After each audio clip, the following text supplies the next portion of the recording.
Boris Johnson has said he is sorry if his remarks about a British Iranian woman caused anxiety to her family.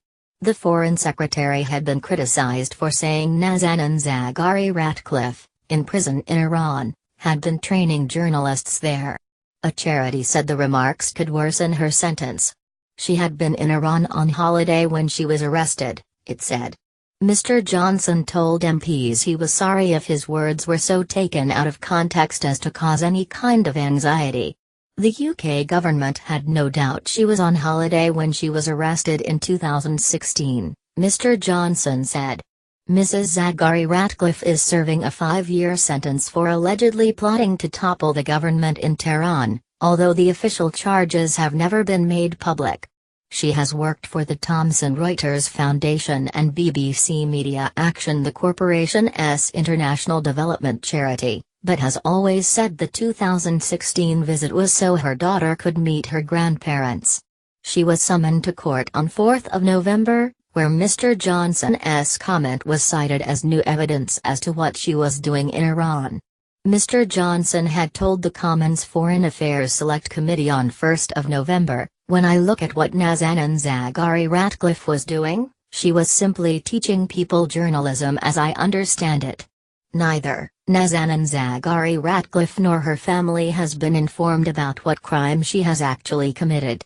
And that I find extraordinary, incredible."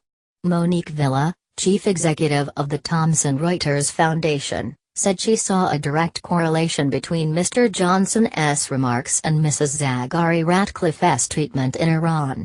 She said Mrs. Zaghari-Ratcliffe had never trained journalists at the charity. Mr. Johnson told MPs his previous remarks to the Foreign Affairs Committee could have been clearer. Speaking in the Commons, he said, "My point was that I disagreed with the Iranian view that training journalists was a crime, not that I wanted to lend any credence to Iranian allegations that Mrs. Zaghari-Ratcliffe has been engaged in such activity. I accept that my remarks could have been clearer in that respect, and I am glad to provide this clarification." Later, when MP Layla Moran asked him if he would apologize to Mrs. Zaghari-Ratcliffe's family, he said, "Of course I am sorry if any words of mine have been so taken out of context and so misconstrued as to cause any kind of anxiety for the family." He said he did not believe his comments had any impact on the judicial process in Iran. By Ben Wright, BBC political correspondent, Boris Johnson is in hot water again. It will not, however, result in his dismissal from the cabinet. In an effort to hose the situation down and minimize any damage to Mrs. Zaghari-Ratcliffe's case, the Foreign Secretary told his Iranian counterpart that he accepted his remarks at the committee could have been clearer. He said he was seeking to condemn the Iranian view that training journalists was a crime. But that is not what he said to the Commons Committee last week, and Labour MPs are furious at this latest diplomatic fumble by the Foreign Secretary. The Foreign Secretary said his comments had no impact on the case in Iran, a view echoed by his Iranian counterpart. That certainly helps Mr. Johnson weather this latest storm.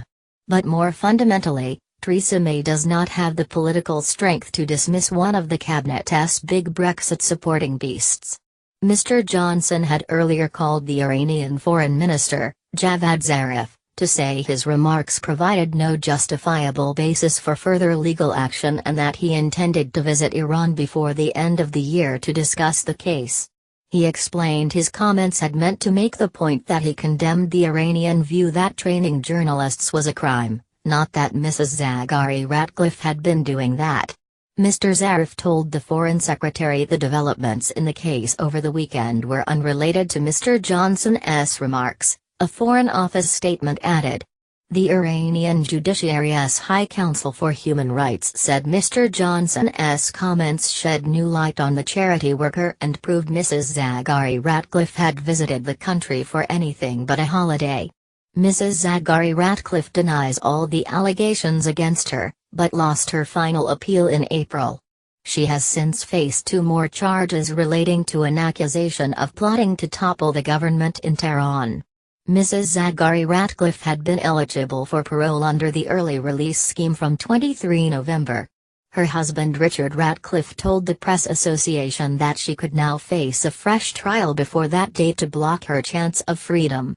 "I think the one thing the Foreign Secretary could do to make amends would be if he went to visit her in the next few weeks before her trial," he said.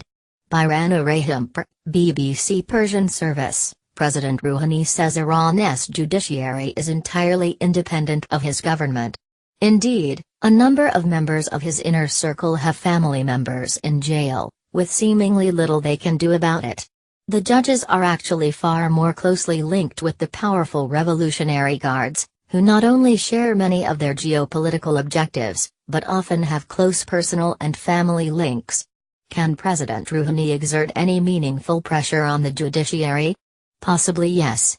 But recent moves in the case of Mrs. Zaghari-Ratcliffe, most notably her being taken for retrial a month ago, suggest her fate is being decided by others.